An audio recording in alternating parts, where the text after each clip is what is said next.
ನನ್ನೆಲ್ಲ ಯೂಟ್ಯೂಬ್ ವೀಕ್ಷಕ ಸ್ನೇಹಿತರಿಗೆ ನಿಮ್ಮ ಸುಪ್ರಿಯ ಶಿವಮೂರ್ತಿ ಗೌಡ ಮಾಡುವ ನಮಸ್ಕಾರಗಳು. ಎಲ್ಲರೂ ಹೇಗಿದ್ದೀರಿ? ಚೆನ್ನಾಗಿದ್ದೀರಾ ಅಂತ ಭಾವಿಸ್ತಾ ರಾಮಾಯಣದ 130ನೇ ಭಾಗವನ್ನು ಪ್ರಾರಂಭಿಸ್ತಾ ಇದ್ದೀನಿ ಸ್ನೇಹಿತರೆ.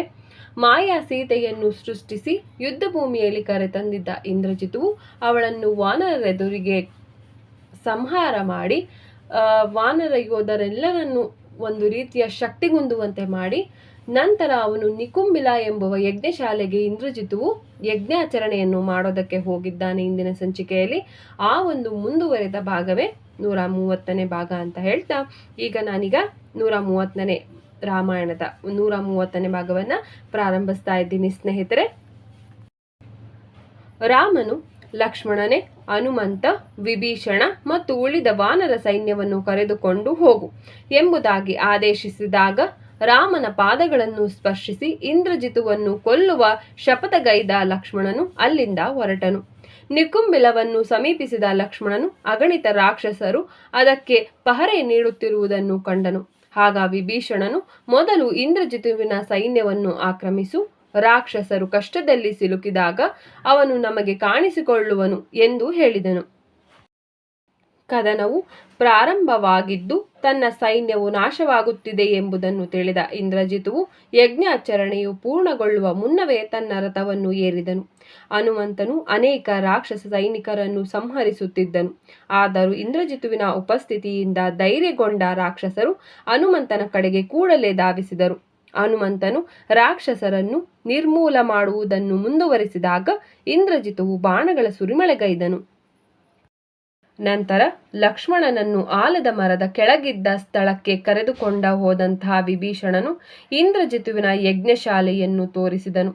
ಯಜ್ಞಾಚರಣೆಯ ಕಾರ್ಯವನ್ನು ಪೂರ್ಣಗೊಳಿಸಲು ಇಂದ್ರಜಿತುವು ಇಲ್ಲಿಗೆ ಖಂಡಿತವಾಗಿ ಬರುವನೆಂದು ವಿಭೀಷಣನಿಗೆ ತಿಳಿದುದರಿಂದ ಲಕ್ಷ್ಮಣನನ್ನು ಅಲ್ಲೇ ಕಾಯುವಂತೆ ಹಾಗೂ ಇಂದ್ರಜಿತುವು ಅಲ್ಲಿಗೆ ಬಂದಾಗ ಅವನನ್ನು ಕೂಡಲೇ ಸಂಹರಿಸುವಂತೆ ಒತ್ತಾಯಿಸಿದನು. ಲಕ್ಷ್ಮಣನು ಅಲ್ಲೇ ನಿಂತು ಕಾಯತೊಡಗಿದ ಸ್ವಲ್ಪ ಸಮಯದಲ್ಲೇ ಇಂದ್ರಜಿತುವು ಅಲ್ಲಿಗೆ ಬಂದನು. ಲಕ್ಷ್ಮಣನು ಅವನನ್ನು ಯುದ್ಧಕ್ಕೆ ಆಹ್ವಾನಿಸಿದಾಗ ವಿಭೀಷಣನನ್ನು ಕಂಡ ಇಂದ್ರಜಿತುವು ತನ್ನ ಮನ ಬಂದಂತೆ ಬೈಯಲು ಪ್ರಾರಂಭಿಸಿದನು.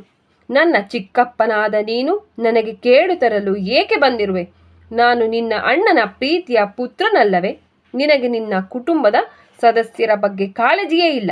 ರಾಕ್ಷಸ ವಂಶದಲ್ಲೇ ಜನಿಸಿರುವ ನಿನಗೆ ನಿನ್ನ ಕುಲದ ಬಗ್ಗೆ ಹೆಮ್ಮೆ ಇಲ್ಲವೇ? ಕ್ರೂರ ಮೂರ್ಖನೆ, ನಿನ್ನ ಸಂಬಂಧಿಕರ ಮೇಲೆಯೇ ನೀನು ವಿಶ್ವಾಸಘಾತ ಮಾಡುತ್ತಿರುವುದು ನಿನಗೆ ಕಾಣಿಸುತ್ತಿಲ್ಲವೇ? ಸಂಬಂಧಿಕರ ಜೊತೆ ಇರುವುದು ಮತ್ತು ಅಪರಿಚಿತರ ಪಾದಗಳನ್ನು ನೆಕ್ಕುವುದರ ಮಧ್ಯೆ ಏನು ವ್ಯತ್ಯಾಸವಿಲ್ಲವೇ? ಒಬ್ಬ ಅಧಮನಾದ ಬಂಧು ಅಪರಿಚಿತರಿಗಿಂತ ಉತ್ತಮ. ನೀನೊಬ್ಬನೇ ಇಂತಹ ದ್ರೋಹದ ಕೆಲಸವನ್ನು ಮಾಡಬಲ್ಲೆ ಎಂದು ಬೈದನು.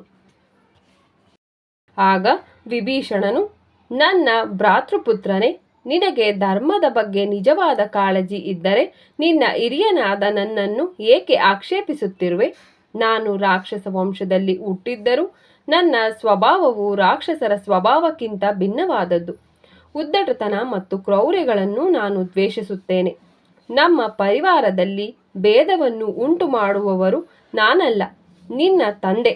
ಧರ್ಮದ ವಿಧಿನಿಯಮಗಳ ಪ್ರಕಾರ ತಮ್ಮ ಪರಿವಾರದ ಸದಸ್ಯರೇ ಆಗಿದ್ದರೂ ಸರಿ, ಪಾಪ ಮಾಡಿರುವ ಜನರ ಜೊತೆಗಿನ ಎಲ್ಲ ಸಂಬಂಧವನ್ನು ಕಡಿದು ಹಾಕಬೇಕು. ಪರಸ್ತ್ರೀಯರನ್ನು ಅಪಹರಿಸುವವನು ಅತ್ಯಂತ ತುಚ್ಛನು. ಅಂತಹವನನ್ನು ದೇಹದ ಮೇಲೆ ಬಂದಿರುವ ಹಾವನ್ನು ತೆಗೆದು ಬಿಸಾಡುವ ಹಾಗೆ ತಿರಸ್ಕರಿಸಬೇಕು.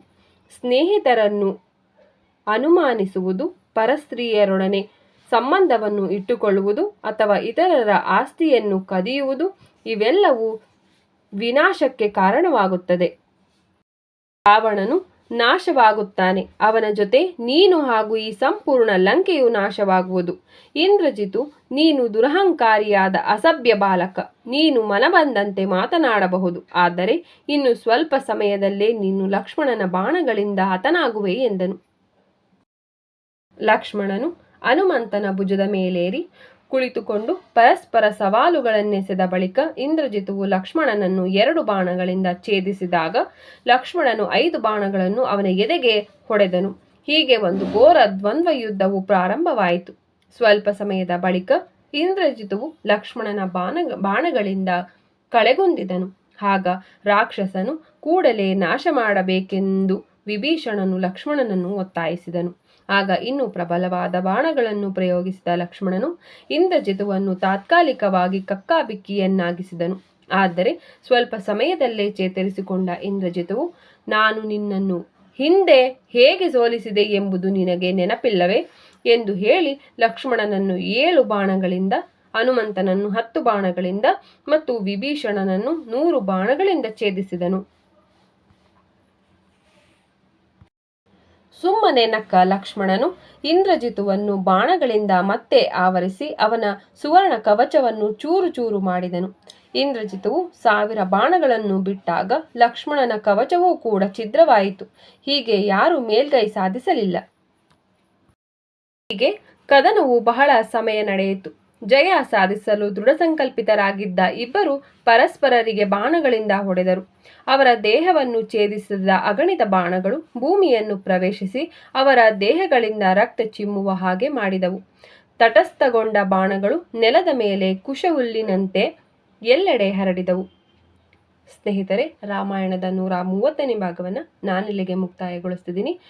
ಯುದ್ಧ ಲಕ್ಷ್ಮಣ ಮತ್ತು ಇಂದ್ರಜಿತುವಿನ ಮಧ್ಯೆ ನಡೀತಾ ಇದೆ. ಯುದ್ಧ ಇನ್ನೂ ಮುಂದುವರಿಯುತ್ತೆ. ಆ ಒಂದು ಮುಂದುವರೆದಂತಹ ಭಾಗವನ್ನು ನಾವು ನಾಳಿನ ಸಂಚಿಕೆಯಲ್ಲಿ ನೋಡೋಣ ಅಂತ ಹೇಳ್ತಾ ನಿಮಗೆಲ್ಲರಿಗೂ ನನ್ನ ನಮಸ್ಕಾರ. ಜೈ ಶ್ರೀರಾಮ್. ಹರ ಹರ ಮಹಾದೇವ.